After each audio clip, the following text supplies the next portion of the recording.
পারিবারিক বন্ধনী সম্প্রচারে থাকা দেশের প্রথম সংবাদ ভিত্তিক চ্যানেল এটিএন নিউজের বড় শক্তি বলে মন্তব্য করেছেন এটিএন নিউজ ও এটিএন বাংলার চেয়ারম্যান ডক্টর মাহফুজুর রহমান।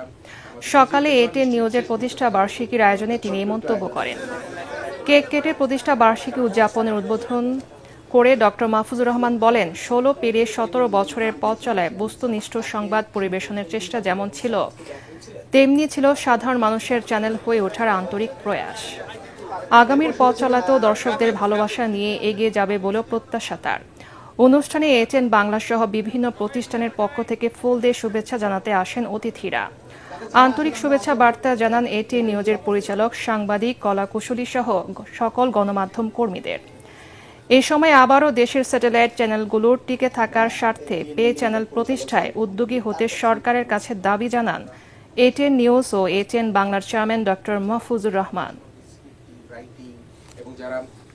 ১৬ বছর যাবৎ এইখানে কাজ করে যাচ্ছেন, বেশিরভাগই ১৬ বছর প্রায় হয়ে গেছে অনেকেরই এই চ্যানেলের সঙ্গে।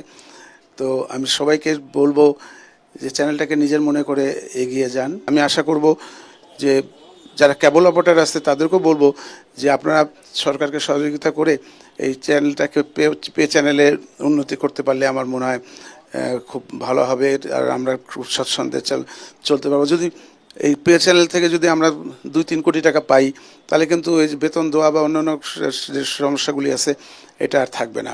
একটা পে চ্যানেল করতে গেলে অনেক টাকার প্রয়োজন, তা জানি না এটা সরকার কতখানি আমাদের সহযোগিতা করবে, কিন্তু আশা করি, আমার মনে হয় আমাদের মন্ত্রী মহোদয় হয়তো বা উনি এটা বুঝবেন, বোঝার পর হয়তো বা আমাদেরকে এই ব্যাপারে সাহায্য করবেন।